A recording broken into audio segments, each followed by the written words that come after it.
Rain poured relentlessly, turning the city's alleyways into streams of cold, dirty water. Somewhere between the roar of thunder and the hiss of passing tires, a young man named Elias sat huddled beneath a flickering streetlight, his world reduced to a soggy cardboard box, a threadbare coat, and the haunting echo of everything he'd lost. He hadn't eaten in 2 days. The few coins in his pocket couldn't even buy him a smile from a stranger. That was when she appeared, not in a fancy dress, not with diamonds or perfume, but in a worn-out sweater and shoes that had seen better days. She didn't look like much, but her voice carried warmth that could melt the ice around a forgotten soul. "Hey, you look like you could use some soup." That simple sentence, soft, almost hesitant, would change everything. Elias hadn't always lived on the streets. Once, he was an apprentice carpenter, known for crafting wooden toys for the neighborhood children. But after his workshop burned down and his mother passed away within the same month, his life began to unravel. The insurance company delayed payments, rent piled up, and soon he found himself standing at the edge of the city, homeless, nameless, and invisible.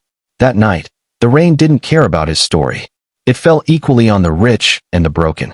He sat beneath the streetlight, shivering, until a shadow broke through the curtain of rain.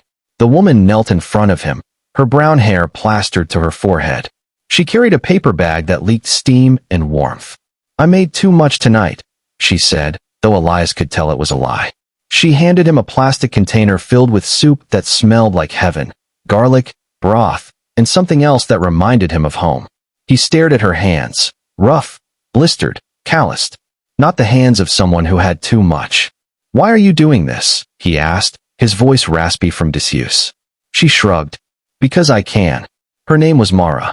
She worked 2 jobs, one at a bakery in the mornings and another cleaning offices at night. She didn't talk much about her life, only that she knew what it felt like to be forgotten. Elias ate in silence, every spoonful stirring a faint ember inside him. He hadn't tasted food like that in years, not just the flavor, but the kindness that came with it. When he tried to thank her, she simply smiled. "Just promise me one thing," she said. "When you're warm again, pass it on." The rain softened into mist as she left, and Elias watched her disappear down the alley. Something inside him shifted that night, a tiny spark that whispered maybe, just maybe, he wasn't invisible after all. Weeks passed. Mara's visits became less random and more routine.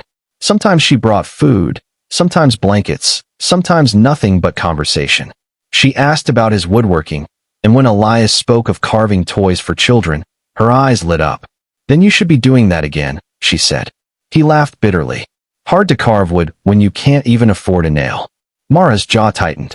The next day, she returned with a small box. Inside it, a set of old chisels, their handles worn but sturdy.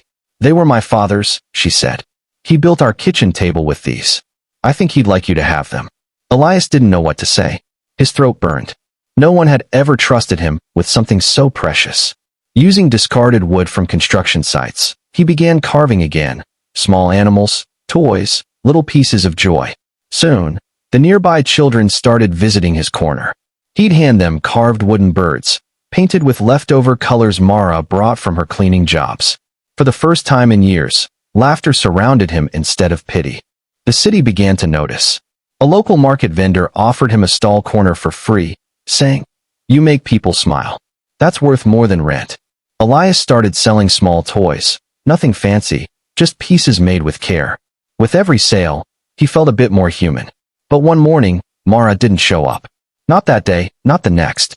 Elias grew restless, searching the places she mentioned before. He finally found her, sitting on a hospital bench, pale and trembling.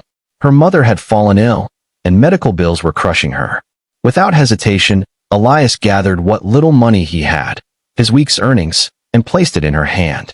"You helped me stand," he said softly. "Now let me help you stay strong."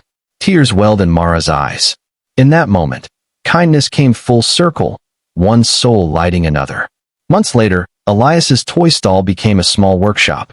His hands were no longer trembling from hunger, but steady with purpose. Every child who walked by left with something, a small trinket, a smile, a story. Yet he never forgot the night of the soup. When Mara's mother passed away, Elias stood by her side at the funeral, holding her hand as she had once held his. She wept silently, and he simply stayed, because sometimes kindness isn't about words, but presence. To honor her mother, Elias began carving something special, a wooden angel, not with gold or jewels, but from a piece of reclaimed oak, smoothed with care and love. When he gave it to Mara, he said, "Your kindness built this. It's yours." Years later, the angel would hang above the door of a new community workshop, a place where children learned carpentry, where lonely people found purpose, and where kindness was the only currency that mattered. They called it the Warm Light Project. On opening day, Elias stood at the entrance, his heart full. People came in, some poor, some wealthy, but all equal in that space. And in the crowd, a young woman with tear-streaked cheeks approached him, holding a toy bird. "My brother got this from you years ago," she said. "He said it made him believe people could be good." Elias smiled, realizing that the kindness he once received had rippled through countless lives, all from a bowl of soup on a rainy night.